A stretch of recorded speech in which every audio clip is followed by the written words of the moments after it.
Okay, welcome. This video will show you how to install a Crokinole board. Notice this is the new one from Mayday Games 2018, just arrived in. And the Crokinole Clock piece that we have, we're going to install this clock piece on the wall right here in Mayday Games headquarters, right next to the bathroom door, so it's very attractive. So we'll walk you through how to do that. First step, obviously, take this out of the package. You're going to want to put the battery in, set the time, and we'll go through that again in a minute, and take out the clock, so we'll go to that point. So the first thing you're going to want to do is take the board out of its packaging, and you'll notice I'm going to keep all the packaging inside this box in case I ever do want to move the board again. I'll set aside the instruction book and the box with pieces and pegs in it. We'll set those aside for now. One thing I do want to point out, these boards come pre-waxed, which means the factory has put a coating of wax on it. If you look, if you see that white there, and you can probably see some rubs, some circular rubbing patterns, that's from hand waxing the board.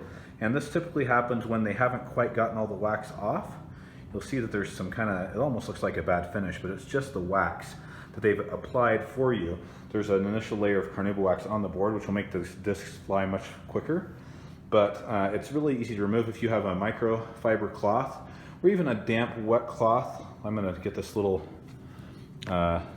Woody Buzz Lightyear cloth damp and wipe that down, and I'll show you the result of that. You can see this big white line right there right now. So I've now rubbed this down. I've rubbed it over pretty well. I just got a little bit damp, and then I wiped it with the damp, and then I dried it and rubbed it really hard. There's still a little bit of the wax right there. What you can do, if you take your fingers, your fingernails, and rub it along this, you'll feel how smooth it slides. That's evidence of waxing. And if you take your fingernails on a car that's not waxed, or another piece of wood that's not waxed, or anything that's not waxed really, compare that to the texture of this, or anything else in your house that's not waxed, that's a wood feel, you'll feel an immediate difference of just how nicely that feels compared to the other. Fingernails is a great way to tell if something's waxed or not. Do it on your car and you want to wax your car forever. Anyway, you can see how much better the finish looks just doing that quick rub down. That's the way the factory did it. They intended it to be that way so that they had a nice white, a nice coat of wax on it. So now what we're going to do is take the pegs and install them on the board. So we've now installed the pegs on the board here. You'll notice too, the discs have also been waxed, and there's a convex and a concave side. So if you spin these, see that one doesn't spin very well. I'll turn it over. See how long that spins? Same amount of pressure, it spins super well. And what that means is that if I shoot something with this shot, it won't go very far, whereas if I shoot it with the same amount, it will go a lot further. The convex side will go less far than the concave. Concave is just kind of barely moving around. Sorry, my video's not great. The convex, the other side, however, spins really well. So that's how you know which side is which. It's just kind of neat. It's a really cool feature. Some people prefer one side to the other. If you're just playing the game, you're ready to go. These pegs are intentionally a little loose. There's usually 3 or 4 that are pretty sturdy, and then some of them that are a little loose. That's intentional because we've had problems in the past with having to put too much pressure on these, actually damaging the surface of the board. They're ready to go. It's ready to play out of the box. These aren't going to flip off or anything while you're playing. They're perfectly situated and in good shape for the game, and ready to play just like that. But if you do want to mount the clock, the way the clock works is you actually have to have this clock. See these little holes here? This actually grips those pegs and holds the clock in place on the board. It will hold as it is, but I personally like it a little more secure. What I'm going to do is take just a little bit of masking tape and put one little layer of masking tape around a few of those. Just tighten them up just a little bit. Taped it around that peg on the bottom and twisted it off at the bottom there. And then what I can do is just stick this right inside that slot and just twist it just ever so gently as I push it in, and now it's firm. It's not going anywhere. So I'm doing that with 3 of these 8 pegs that are just a little too loose. Repeat that. It takes about 10 seconds per peg. Okay, now those pegs are nice and secure. You can see they don't wobble at all now, and they're nice and secure in there. This one's actually loose because I didn't put any tape on that one, but the rest of them are all really secure. And you could also achieve the same result by putting in one of those rubber screw sets we sell, but you could also put a little drop of wood glue in there and just put them on firmly. But I want to just temporarily fix these. I may want to put the rubber screw set on these later for a little bounciness in my game. But for now, that's great. Now what we're going to do is flip this over, and on the back you'll notice there are some eyelets. You can see a little bit of masking tape coming through on this side, which is no big deal at all. What's great about this board is if these pegs ever do break off for any reason, you can just poke through these with like a toothpick or a paper clip or something and poke those pegs out. You can see the ones I've taped up if you have needed it.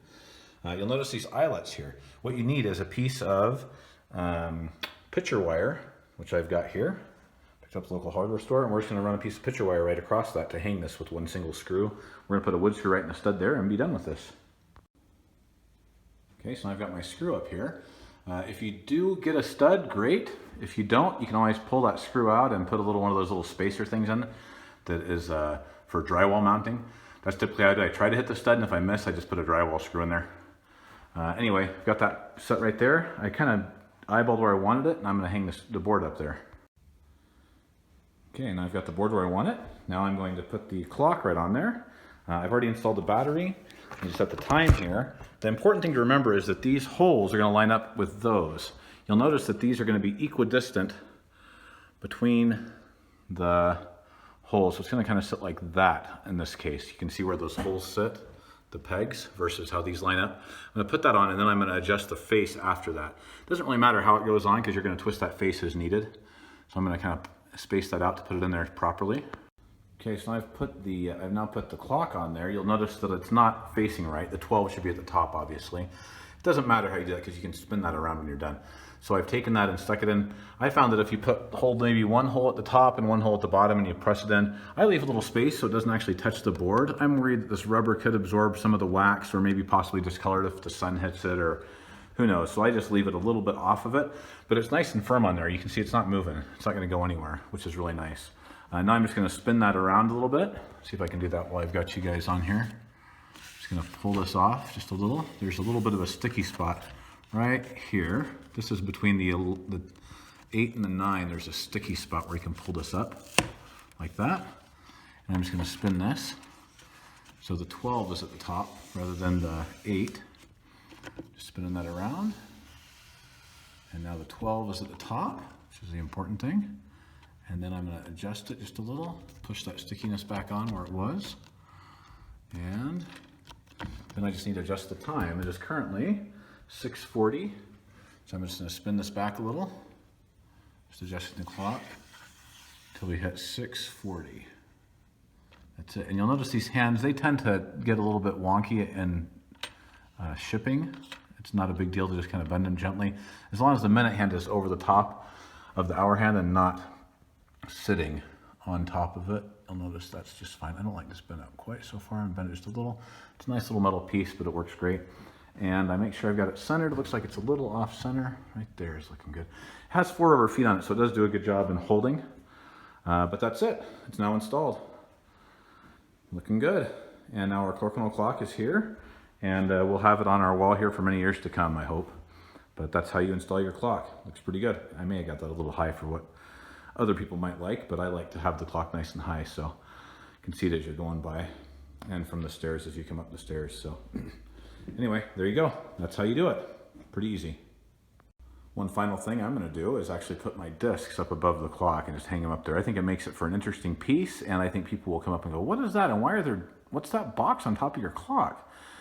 That's not a clock, that's a game. You want to see how to play? Pull that thing down. You always know where your discs are, and good to go. So I think that's kind of a fun idea. It looks kind of cool, I think, but if you don't like that, hide your discs in a drawer somewhere and call it good. There you go.